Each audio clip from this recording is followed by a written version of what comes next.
Bertemu lagi dengan saya, Imam Trisutrisno. Kali ini kita akan membahas tentang proses keperawatan. Sejarah dalam pembentukan proses keperawatan yang pertama dicetuskan oleh Lydia Hall pada tahun 1955. Beliau menyebutkan bahwa keperawatan itu merupakan sebuah proses. Kemudian Johnson, Orlando, dan Weidenbach menyempurnakan proses keperawatan menjadi 3 langkah proses keperawatan, yaitu penilaian, perencanaan, dan juga evaluasi. Selanjutnya, Yura dan Walsh pada tahun 1967 dalam bukunya berjudul The Nursing Process merumuskan 4 langkah dalam proses keperawatan. Yang pertama, mengkaji, merencanakan, menerapkan, dan juga mengevaluasi. Hal ini disempurnakan oleh ANA atau Asosiasi Nursing di Amerika pada tahun 1991 menjadi 5 proses keperawatan yang diadaptasi hingga saat ini, yaitu meliputi pengkajian, diagnosa keperawatan, identifikasi luaran dan rencana, implementasi, dan juga evaluasi. Proses keperawatan sendiri adalah kerangka kerja untuk memberikan asuhan profesional dan berkualitas. Ini mengarahkan kegiatan keperawatan untuk promosi kesehatan, perlindungan kesehatan, dan juga pencegahan penyakit, serta digunakan oleh perawat setiap pengaturan praktik dan spesialisasi. Asuhan keperawatan sendiri merupakan proses atau rangkaian kegiatan pada praktik keperawatan yang diberikan secara langsung kepada klien atau pasien di berbagai tatanan pelayanan kesehatan, baik itu di tatanan kesehatan tingkat 1, tingkat 2, atau di komunitas, dan juga unit terkecil di keluarga, dan juga individu tentunya. Asuhan keperawatan yang diwujudkan dalam bentuk proses keperawatan, baik dari pengkajian sampai dengan evaluasi, itu adalah definisi atau pengertian asuhan keperawatan. Tujuan dilakukannya asuhan keperawatan. Yang pertama, sebagai pedoman tertulis untuk perawatan klien. Terorganisir agar perawat dapat dengan cepat mengidentifikasi tindakan keperawatan yang akan diberikan. Selanjutnya, mengkoordinasi sumber daya untuk melakukan pemberian keperawatan. Selanjutnya, meningkatkan kesinambungan antar sesama perawat. Jadi, supaya tidak ada salah komunikasi, miskomunikasi antar perawat satu dengan perawat yang lain. Selanjutnya, mengatur informasi untuk perubahan laporan ke shift selanjutnya. Alasan menggunakan asuhan keperawatan, yang pertama, sebagai persyaratan yang sudah ditetapkan oleh standar praktik keperawatan. Jadi sebagai standar, kalau di Indonesia, yang meregulasi atau memberikan standar praktik adalah PPNI, menjadi dasar sebagai bahan ujian untuk kompetensi, ujian kompetensi untuk perawat. Atau kalau di internasional adalah National Council Licensure Examination. Selanjutnya, alasan menggunakan asuhan keperawatan berdasarkan prinsip dan juga aturan yang mendorong pemikiran kritis dalam keperawatan. Proses keperawatan yang pertama dilakukan adalah asesmen atau pengkajian. Selanjutnya, setelah pengkajian, dilakukan atau ditegakkan suatu diagnosa keperawatan. Selanjutnya, mengidentifikasi outcome atau luaran yang akan dicapai dan merumuskan rencana keperawatan yang akan diberikan kepada pasien. Selanjutnya, melaksanakan intervensi yang sudah dirumuskan, melaksanakan rencana tindakan. Selanjutnya dievaluasi. Evaluasi tentang apa yang telah dilakukan oleh perawat. Dan selanjutnya adalah kembali reassessment. Jadi nursing proses ini atau proses keperawatan berlangsung secara kontinu. Jadi berlangsung secara berkesinambungan. Setelah pengkajian, diagnosa, lalu intervensi, implementasi, dilakukan evaluasi terkait dengan proses keperawatan yang sudah diberikan. Lalu dilakukan reassessment. Yang pertama adalah pengkajian, yaitu langkah pertama untuk menentukan status kesehatan.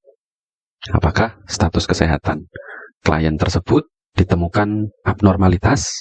Selanjutnya mengumpulkan informasi terkait data-data yang bisa menunjang perumusan asuhan keperawatan. Data-data tentang kesehatan pasien. Pengkajian juga memiliki tujuan untuk mengumpulkan teka-teki, mengumpulkan potongan-potongan laporan, potongan-potongan informasi menjadi suatu gambaran yang jelas tentang status kesehatan pasien. Selanjutnya, seluruh rencana didasarkan pada data yang dikumpulkan. Jadi intervensi yang dirumuskan atau asuhan keperawatan yang nantinya proses keperawatan selanjutnya itu didasari pada proses pengambilan data atau pengkajian. Jadi untuk menegakkan diagnosa hipertermia, untuk memberikan intervensi kompres hangat, dalam pengkajian harus ditemukan peningkatan suhu pada pasien. Itu contohnya. Data pengkajian harus dikumpulkan secara lengkap dan akurat. Artinya lengkap dan juga sahih, benar, telah diukur menggunakan alat ukur. Aktivitas dalam pengkajian secara sistematis meliputi pengumpulan data, selanjutnya memverifikasi data. Jadi pengumpulan data, baik itu data objektif dan juga data subjektif. Selanjutnya diverifikasi apakah data subjektif sinkron dengan data objektifnya.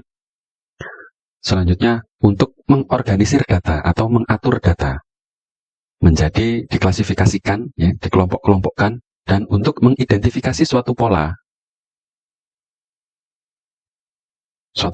sistem kerja sistem tertentu, ya, misalkan sistem pernafasan, sistem kardiovaskuler, dan selanjutnya. Lalu untuk melaporkan dan merekam data, jadi didokumentasikan. Itu adalah 5 aktivitas yang harus dilakukan dalam proses pengambilan data atau pengkajian data secara sistematis. Saya berikan contoh. Misalkan pasien datang dengan perubahan raut wajah atau pasien mengalami kesakitan, ya, kan wajahnya akan nampak bahwa pasien menahan sakit. Lalu perawat memberikan pertanyaan, apakah Bapak merasakan nyeri, ya. Pemikiran perawat itu harus sinkron dengan apa yang ditanyakan.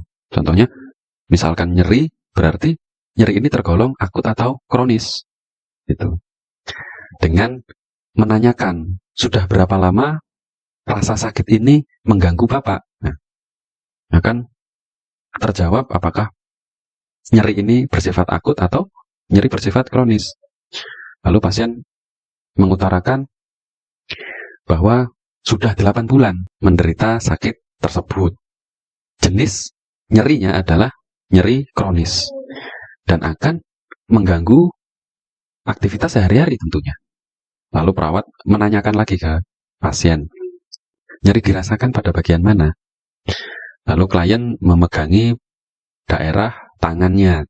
Lalu perawat menanyakan kembali secara spesifik lokasi yang mengalami nyeri.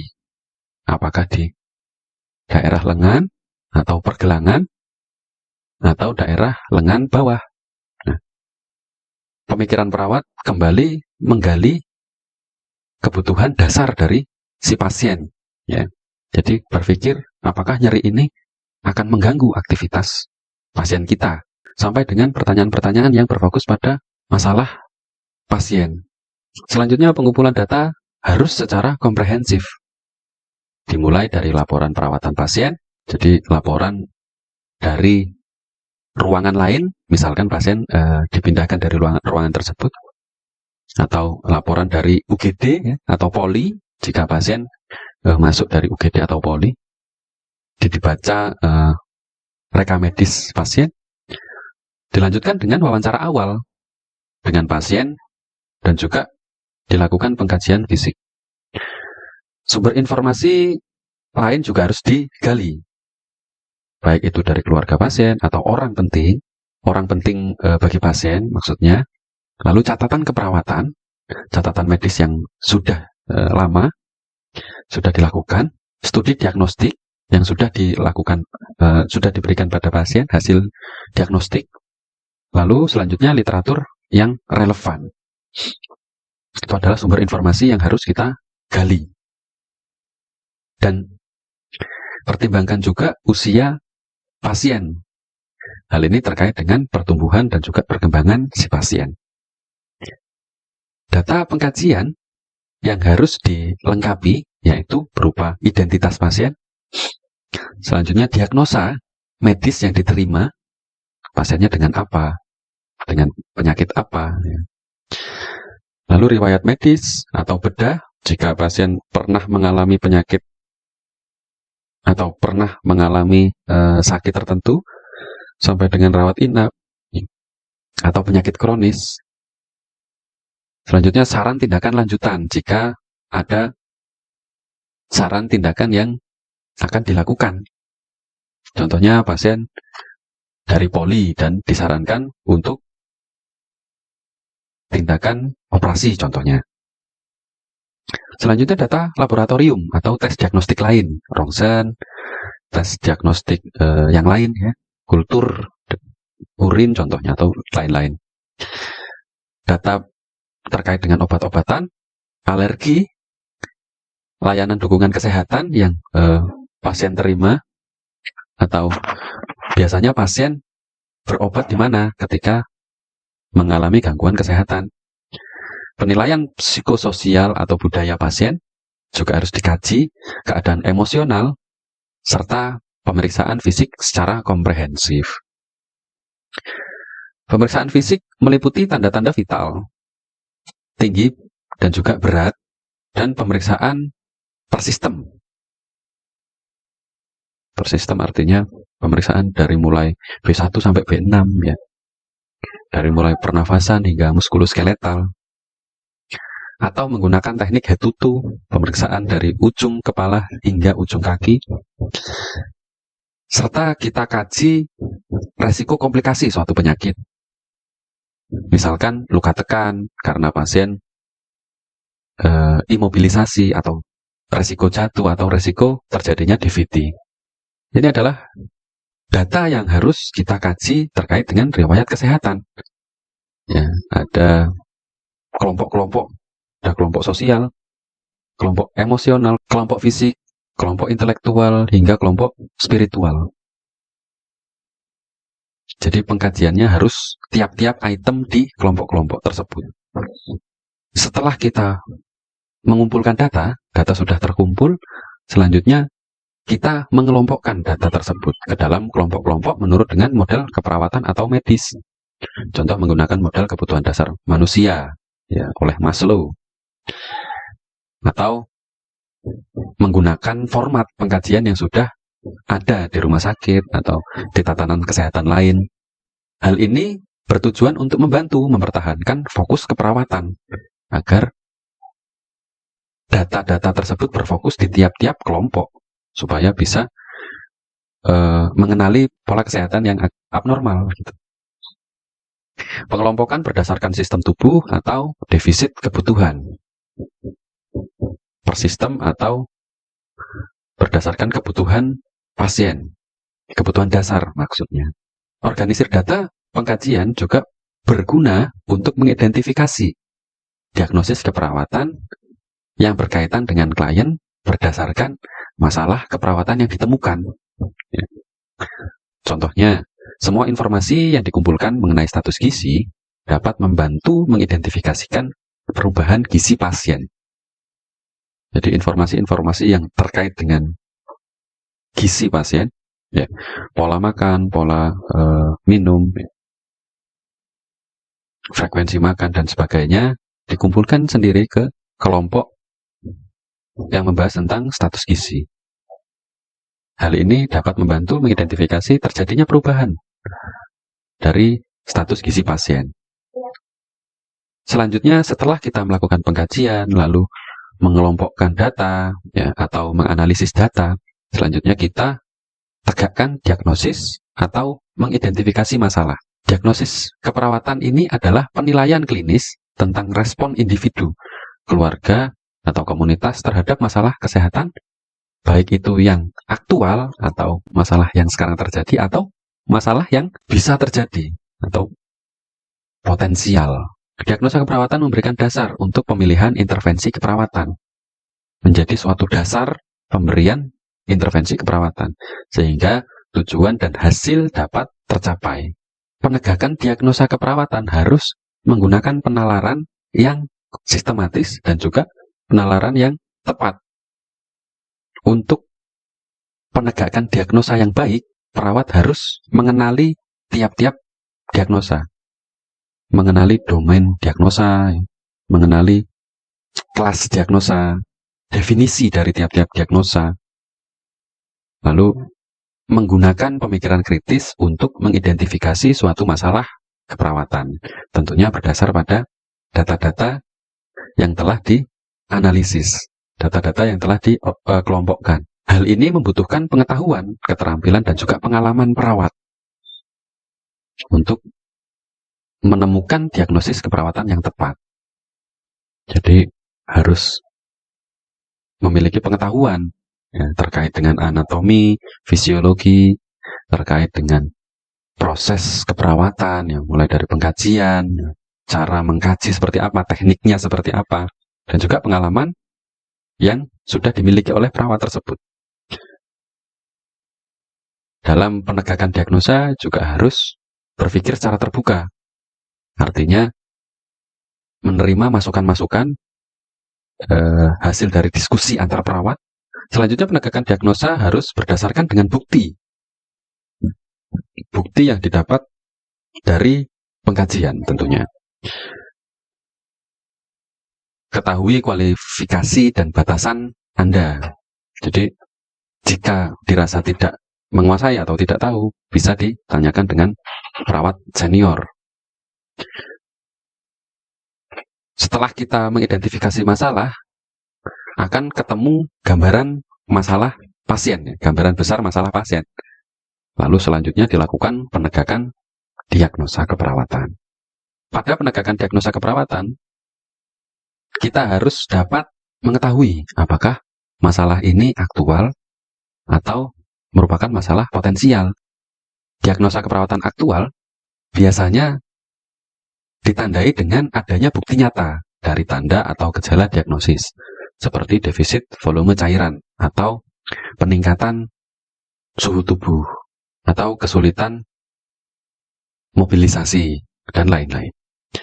Diagnosa keperawatan yang bersifat potensial atau resiko diagnosis adalah basis data klien yang berisi faktor resiko diagnosis. Tetapi tidak atau belum ada bukti, belum ada tanda dan gejala yang muncul. Misalkan, resiko perubahan integritas kulit. Karena pasiennya imobilisasi atau bed rest ya.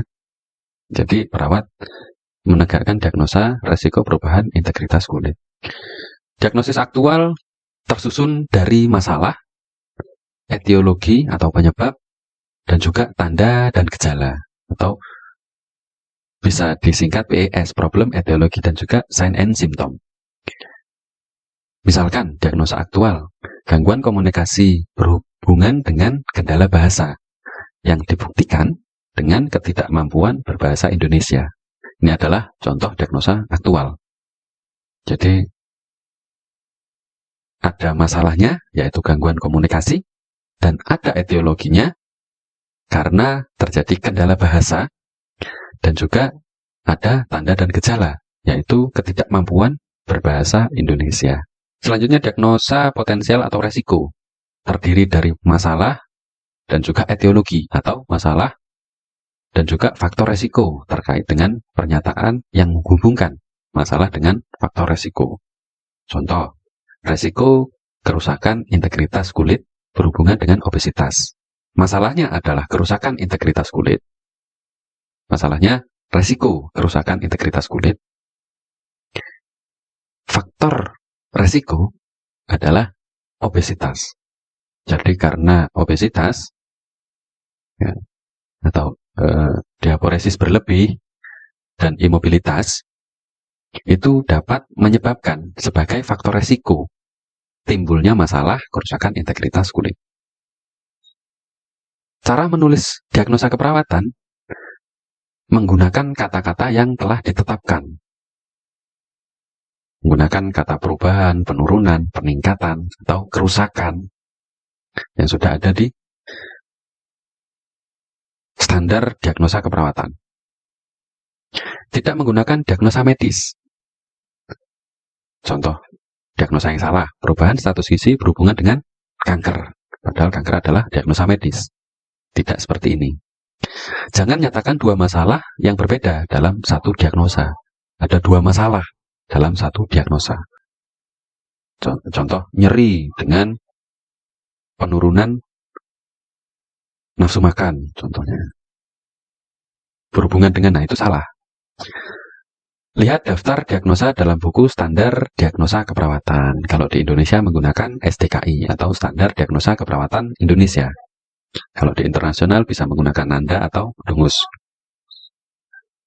Perumusan intervensi selanjutnya. Hal yang pertama harus dilakukan adalah menetapkan prioritas perawatan, menetapkan prioritas tindakan. Berdasarkan dengan urgensi atau masalah utama pasien. Menerapkan standar keperawatan, undang-undang praktik perawat, pedoman praktik nasional, kebijakan, dan manual prosedur rumah sakit. Intervensi yang dilakukan berdasarkan dengan identifikasi tujuan dan juga hasil yang dirumuskan. Perumusan tujuan dan kriteria hasil dapat berfokus pada pasien, bersifat singkat dan juga jelas, dapat diobservasi dan dapat diukur. Ada batas waktu yang jelas, ditentukan oleh perawat dan juga pasien. Jadi tujuan dan kriteria hasil ini harus berfokus pada pasien. Mudah dipahami, singkat dan jelas, dan juga dapat diukur, diamati, serta ada batas waktu yang jelas. Setelah dilakukan asuhan keperawatan, atau setelah dilakukan tindakan keperawatan, berapa kali dalam sehari atau berapa kali dalam satu minggu, ya, dapat diukur. Ada batas waktu yang jelas. Tentukan intervensi keperawatan, tentukan rencana keperawatan berdasarkan dengan tujuan yang sudah dirumuskan. Dan jangan lupa dokumentasikan intervensi keperawatan yang akan dilakukan. Dalam merumuskan tujuan ada dua. Bisa menggunakan tujuan jangka pendek atau tujuan jangka panjang. Artinya tujuan jangka pendek dapat dicapai dalam waktu yang wajar, beberapa jam hingga beberapa hari. Jika tujuan jangka panjang, mungkin membutuhkan waktu berminggu-minggu atau berbulan-bulan untuk dicapai. Contohnya, tujuan jangka pendek. Klien akan ambulasi menyusuri lorong dalam waktu 2 hari setelah dilakukan tindakan keperawatan. Contoh tujuan jangka panjang. Klien akan berjalan di sepanjang lorong secara mandiri pada akhir 2 minggu setelah dilakukan tindakan keperawatan. Untuk mencapai tujuan atau hasil, merumuskan tujuan dan hasil harus bersikap realistis. Dalam artian harus melihat keadaan kesehatan secara keseluruhan, tingkat pertumbuhan dan perkembangan, dan juga prognosis penyakit pasien. Tetapkan tujuan bersama dengan klien.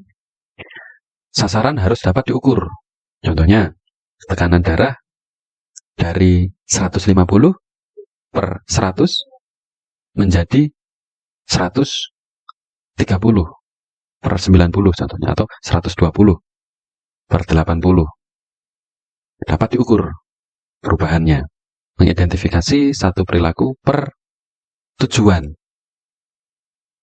Jika diindikasikan, gunakan tujuan jangka pendek dan juga jangka panjang.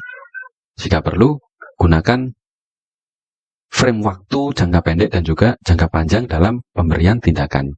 Selanjutnya, menentukan intervensi. Intervensi keperawatan adalah tindakan yang dilakukan perawat untuk mencapai suatu tujuan dan hasil yang sudah dirumuskan, serta untuk memantau status kesehatan pasien, meminimalkan resiko klien karena kita lakukan intervensi, ya, tentunya. Intervensi dapat berupa perawatan langsung, artinya tindakan langsung yang dilakukan kepada pasien. Contohnya, memasukkan foley kateter, memasukkan NGT, memasukkan nutrisi personde, atau intervensi perawatan yang tidak langsung. Contoh, monitoring status kesehatan melalui hasil laboratorium. Atau monitoring status kesehatan melalui hasil diagnostik lain. Intervensi dapat bersifat kolaboratif, yang artinya mengkombinasi tindakan keperawatan dan juga tindakan medis lain. Contoh, intervensi yang bersifat kolaboratif. Hipertermia berhubungan dengan respon penyakit. Ini adalah diagnosanya, contoh diagnosa. Tindakan keperawatannya, perawat dapat memberikan tindakan kompres hangat dan juga dikolaborasikan dengan pemberian obat antipiretik atau pemberian obat penurun panas. Ini adalah suatu intervensi kolaboratif. Implementasi adalah melakukan intervensi keperawatan, melakukan tindakan sesuai dengan rencana yang sudah dirumuskan, dengan menetapkan prioritas berdasarkan rencana keperawatan. Lalu pada saat melakukan implementasi juga perawat secara tidak langsung melakukan pengkajian kembali serta dokumentasikan setiap tindakan.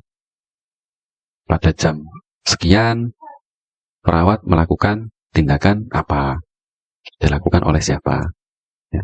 Lalu respon pasiennya seperti apa, didokumentasikan, dicatat.